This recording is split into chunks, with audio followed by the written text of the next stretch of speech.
Bonjour, ici Gérald La Jeunesse qui vous accueille pour cette émission de l'Église diocésaine. Il y a quelques mois, quelques semaines, presque un mois, un peu plus, j'avais eu comme invité M. Colin Bourgeois et au nom de l'Église diocésaine, je l'invite encore chez vous, mais c'était des spectateurs, pour continuer ce que nous avions entrepris. Je vous remercie de nous accueillir encore une fois. C'est toujours un plaisir de vous compter parmi nous. Alors, Colin, bonjour. Bonjour, Père Gérald. Vous allez bien aujourd'hui? Toujours bien, vous-même? Ça va très bien. Excellent. Alors, la dernière fois, nous avions parlé de ce que c'est que les services qu'on peut, puis on avait parlé de mourir et ce que vivent les gens. Puis on veut un peu continuer dans la même veine aujourd'hui. Euh, et j'ai eu des commentaires qui nous demandaient d'explorer un peu plus certains aspects et particulièrement en s'inspirant d'un livre qui remonte à plusieurs années déjà, un livre de Elizabeth Kubler-Ross, On Death and Dying, Mhm. qui a été très populaire dans les années 70 et qui a aidé à initier un dialogue sur le sujet beaucoup plus qu'on en avait avant. La mort était un sujet dont on abordait que peu, très peu fréquemment. Puis ça nous a montré que c'était un sujet, premièrement, duquel on peut parler, mais non seulement pas duquel on peut parler, mais duquel il faut parler. Alors, cet ouvrage a été quand même liminaire. Puis une des choses que je me souviens, c'est que Elizabeth Kubler-Ross avait identifié à ce moment-là quatre étapes dans le deuil. Je vais les nommer très, très vite. Hein. D'abord, le déni, où la personne est déconnectée de la réalité présente. Il y a la colère, le marchandage, la dépression et finalement s'ouvrir sur l'acceptation. Il y a eu un petit peu de modification par après, mais quand même, si on part de ces 5 étapes-là, et premièrement, peut-être d'en dire un premier mot. Si on va d'abord dans le déni, on nous annonce un décès. Oui, Première réaction, c'est quoi? c'est exactement ce que les gens nous disent. C'est pas vrai, c'est pas possible. Vous vous trompez. Je veux une deuxième opinion. Je veux le voir. Je veux le toucher. Où est-il? Qu'est-ce qui est Le, arrivé? Oui, on va avoir tous les détails, même si on les entend pas, puis encore moins les comprendre. C'est d'essayer de calmer dans notre tête cette tempête d'idées qui commence dès l'annonce d'une mauvaise nouvelle. C'est pas facile, c'est pas évident, puis Dieu merci qu'on a le système de déni qui est dans notre système du cerveau déjà, qui fait en sorte que lorsque la nouvelle nous arrive, le système ferme comme un panneau électrique, puis on essaye de comprendre et de prendre pour réel ce qui nous est annoncé. Alors, le déni, c'est complètement normal, naturel. Puis on sait aussi que notre corps, physiquement, prend un choc, donc doit répondre à ce choc physique en nous donnant une surdose d'adrénaline pour nous aider à saisir le moment et de vivre dans cet instant. Alors, tu mentionnes 2 choses. D'abord, l'émotion, mais aussi le corps. Alors, c'est Oui, toute la personne qui est prise dans le déni. Là. C'est pas juste absolument. là, l'affectif, c'est sûr, l'intellectuel, mais l'affectif, mais aussi le corps qui en prend Oui, un oui, choc. le deuil doit absolument se vivre aux deux niveaux, physique et émotionnel en tout temps. Il faut avoir ce synchronisme qui fait que la tête dit fais ça, le corps le fait pas, ou le corps dit fais d'autres choses, devient hyperactif et la tête ne suit pas. Alors le deuil se vit aux deux niveaux, absolument. Et dès l'annonce, c'est le déni. Et vous allez voir que le corps devient très hyperactif. Ou vous allez à l'extrême complet et la personne oublie ou cesse de respirer parce qu'elle est en choc. Et vous allez voir, c'est à ce moment-là que temporairement, les gens vont perdre connaissance. Cette réaction initiale, cette première réaction là, à l'annonce d'un décès, euh, comment longtemps est-ce que ça peut durer? On a vu des journées même, on a vu plusieurs heures avant que la personne puisse se ressaisir et vraiment se rendre sensible à la réalité. Alors, typiquement, c'est 2 à 3 heures par le temps que le système accepte et comprend la réalité de la chose. Du côté physique, c'est autre chose. Ça peut aller à 24, 48 heures facilement parce qu'on sent un grand épuisement à ce moment-là. Le choc fait en sorte que le corps devient épuisé. Tu as mentionné quelque chose tantôt qui, qui m'a fait penser, tu sais, je veux le voir, je veux le toucher. Ça, est-ce que c'est justement pour répondre euh, à, à ces deux niveaux, Oui, intellectuel, émotif, puis oui, physique? Est-ce que c'est une absolument. façon? La vieille phrase qui dit que voir, c'est croire, c'est exactement vrai. Les gens, tant qu'ils ne peuvent pas toucher, caresser, être en présence de, les gens ont difficilement une faculté d'accepter sans voir. Très difficile. Alors ça, c'est normal et c'est naturel et c'est pour ça on n'essaie jamais d'empêcher les gens de s'approcher ou de tenir la main ou de caresser parce que c'est tellement important. Une fois que le côté physique se manifeste, vous allez voir que ça va se calmer du côté émotionnel. Lorsque la personne est en présence de la personne décédée ou dans un milieu qui lui est favorable, vous allez voir que ça va commencer à se calmer tout doucement. Dans des situations de crise comme celle-là, dans l'annonce d'un décès, le corps physique prend le dessus sur la tête, sur les émotions, sur la réalité. Alors, c'est vraiment de prendre soin de la personne elle-même et cesser de lui donner des grands conseils. On ne peut pas enseigner à quelqu'un qui est en train de se noyer comment apprendre à nager. C'est trop tard. Il faut essayer d'intervenir. Alors, dans les premiers instants de l'annonce d'un décès ou d'une situation qui semble être périlleuse pour une personne, il faut être proche, il faut être prêt, faut pas être distant et il faut surtout avoir une présence calmante, accueillante, chaleureuse et coupée sur les paroles et sur les belles phrases que personne ne va entendre ni comprendre. Hmm. Puis là, tu sais, il y a deux gros scénarios. C'est une mort inattendue, accidentelle ou encore crise cardiaque massive où il y a la mort tout de suite. Puis, il y a la situation où les gens sont malades longtemps. Euh, le processus du mourir est enclenché, mais ça peut prendre 2, 3, 4 ans des fois, Oui. dépendant des circonstances. Mais est-ce qu'il y a une différence dans le déni selon ces deux grands scénarios? Oui, absolument. Les deux occasions que vous avez nommées sont tellement différentes en soi parce que lorsque le décès est immédiat, il subit, personne n'est prêt, personne s'en attend. Alors, non seulement on ne sait pas quoi penser ni quoi dire, on est absolument dévasté. On n'a aucune idée. Et ça va prendre du temps au système pour pouvoir trouver les réponses aux questions. Tandis que dans un système de soins palliatifs, de soins hospice ou d'une personne qui est atteinte d'une maladie incurable, vous vivez ce qu'on appelle un deuil anticipé. À tous les jours, vous apprenez cette réalité du détachement. Vous voyez une perte d'identité chez la personne que vous aimez. Et à un moment donné, dans leur deuil, dans cette colère qui va s'en suivre, c'est que les gens se sentent coupables parce qu'ils se disent, mon Dieu, je pleure déjà comme s'il était mort. Puis pourtant, je l'ai encore. Je devrais être fier de savoir que je l'ai encore. Mais très peu ensuite, on entend les gens dire, ben, c'est lui, mais c'est pas lui. C'est comme si mon père est vraiment mort, mais je l'ai encore Hmm. vu. Alors, le deuil anticipé va faire ça. Et souvent, lorsque le décès arrive, les gens nous disent, puis répétez jamais ça, hein, mais je me sens soulagé. J'en pouvais plus. Il n'y avait pas d'espoir. J'en pouvais plus. J'ai plus de larmes. Je peux même pas vous dire que je suis triste. C'est quand même une grande déclaration, mais elle est vraie et très ressentie.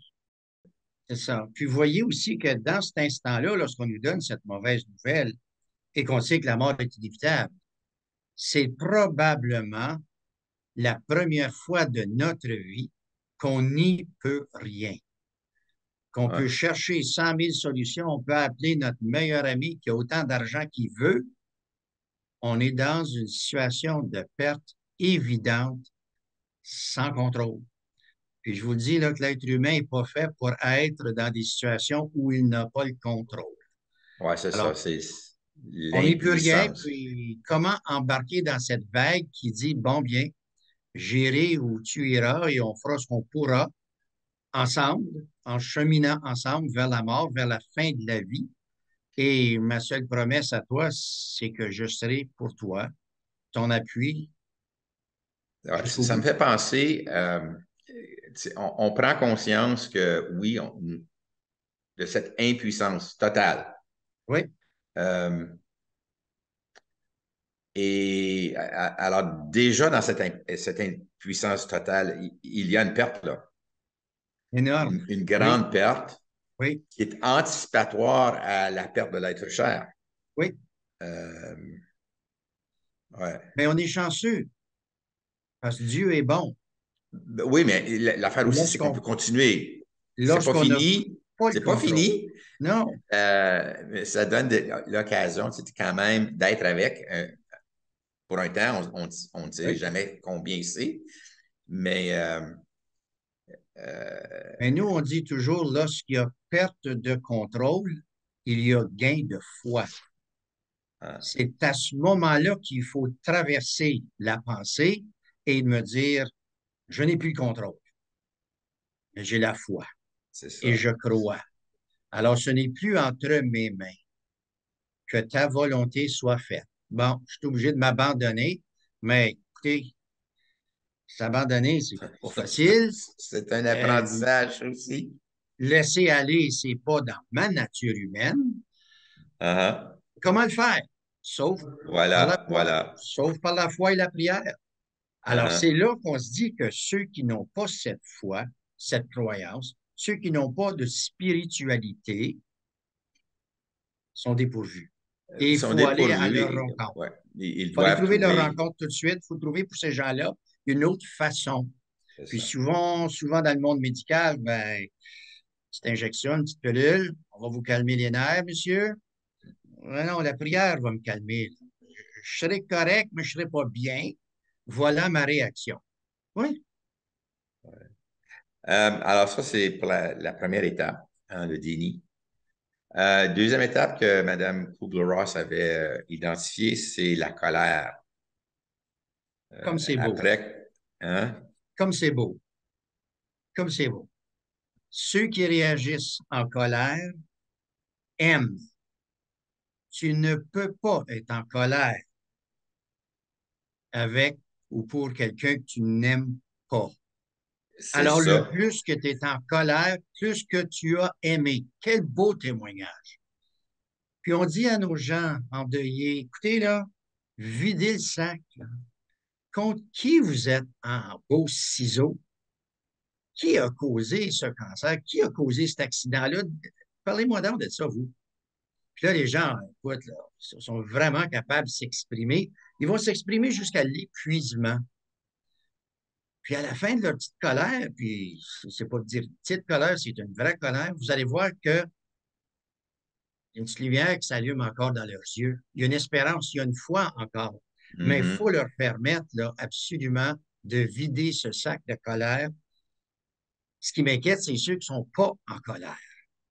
Là, on a un problème. Là, on a un blocage. Oui, puis là, c'est le mot qu'elle a utilisé, elle, colère, mais c'est pas nécessairement que tu es fâché, c'est que tu es désemparé, tu ne sais plus comment réagir.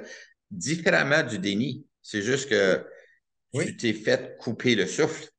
oui. Dans la colère, tu viens de saisir la Mhm. réalité. Tu viens de Ouais. comprendre que tu as subi ou que tu es en train de subir une perte. Alors là-dedans, il n'y a pas de doute là, que cette étape-là, elle est de santé, puis elle est bonne.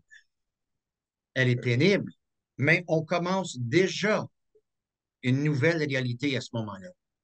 Oui, parce que cette colère-là nous oblige, premièrement, à nous regarder, Oui, mais aussi de chercher des possibilités.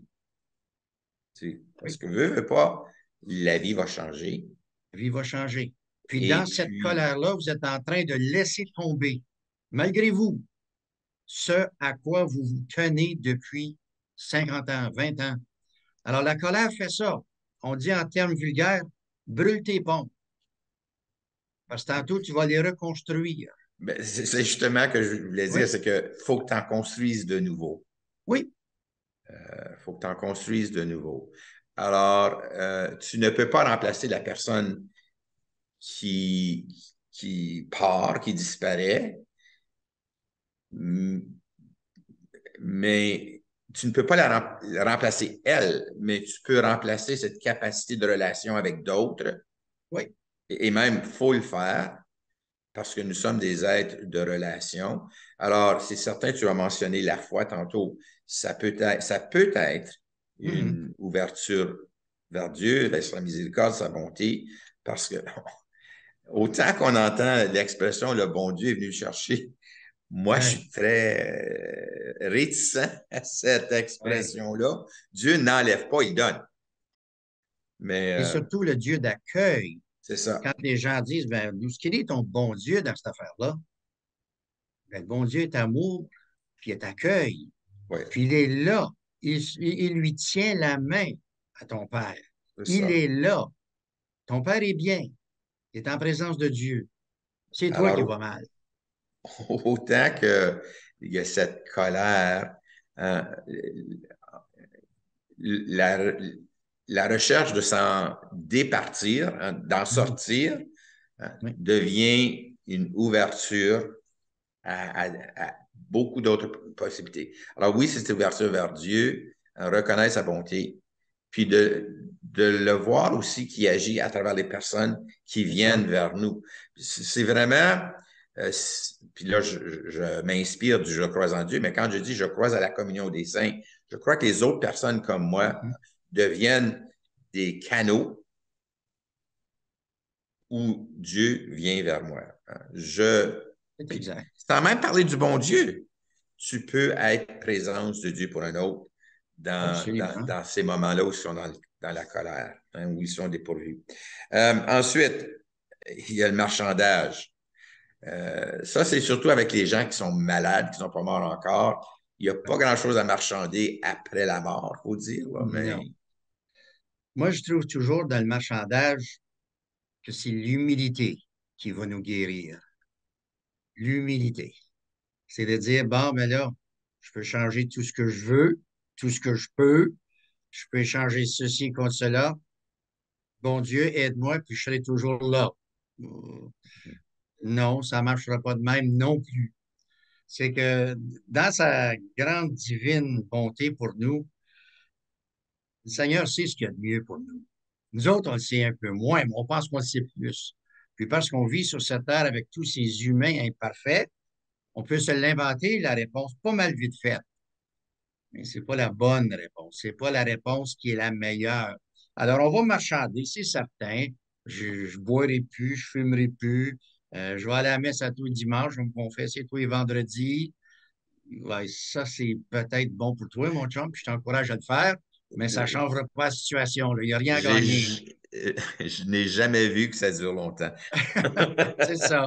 Puis dans le monde médical, c'est là que les gens qui ont une formation le savent. Hein. Vous allez demander une deuxième opinion. Vous allez sortir du village pour aller voir un grand centre de recherche parce que les autres sont mieux. Mais Non, peut-être, puis ça, je vous souhaite cette bonne chance, mais n'allez-y pas, là, pensant que vous allez revenir guéri, là. Tu sais, on entend toutes ces théories d'aller outre-mer et puis dans le tiers-monde, puis faire bouillir des roches, puis boire le jus de roche, puis ça va nous guérir. On a tout entendu ça, ces remèdes-là.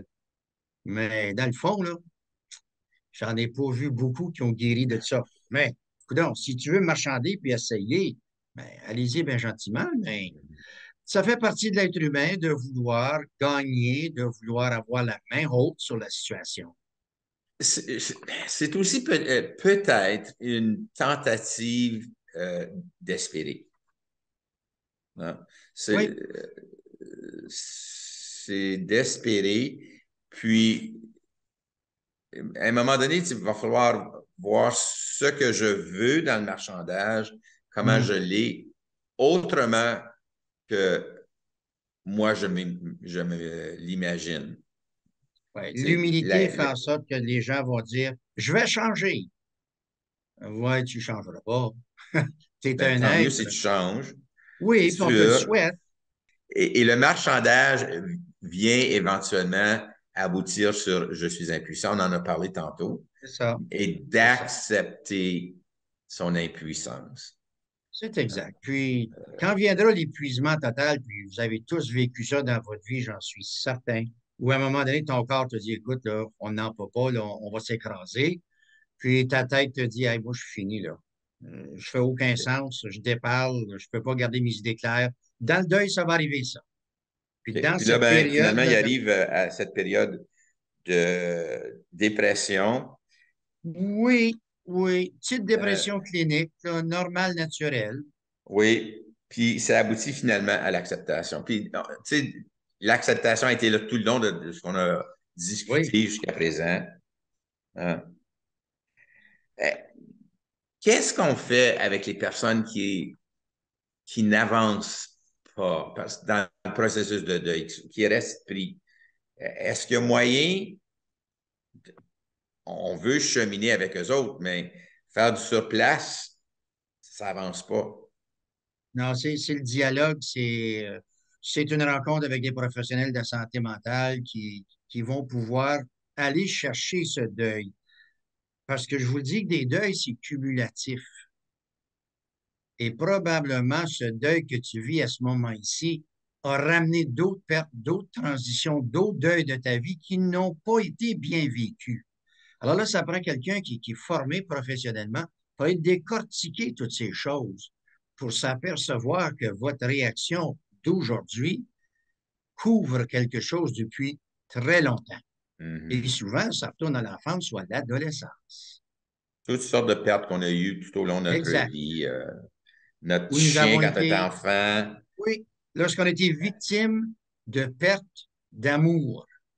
C'est pas uh-huh. nécessairement de la mort au commencement. C'est l'éloignement de l'amour. Puis là, tu sais que tout au long, tu as mentionné l'aspect spirituel. Euh, Toi, ton expérience est telle que oui, les gens viennent à s'appuyer sur leur foi quand, quand ils l'ont, même s'ils la laissent de côté pour un bout de temps, là. Est-ce que les gens retournent à ça? Les gens vont toujours revenir à la base pour trouver des rituels, des activités qui leur apportent force et consolation. À la base, c'est du social et c'est du spirituel. Lorsque deux ou trois sont réunis, Dieu est parmi eux, ils savent, mais Dieu est dans la présence de l'autre. Alors, on va faire une grande célébration de la vie, là, puis on va inviter tous ses amis, puis il n'y a personne qui va pleurer, puis on va rire, puis on va regarder des vidéos. Et Moi, je oui, demande ouais. Moi, je dis souvent aux gens, puis le dis différemment, toi, on ne pleure jamais quelqu'un qu'on n'a pas aimé. ça, Jamais.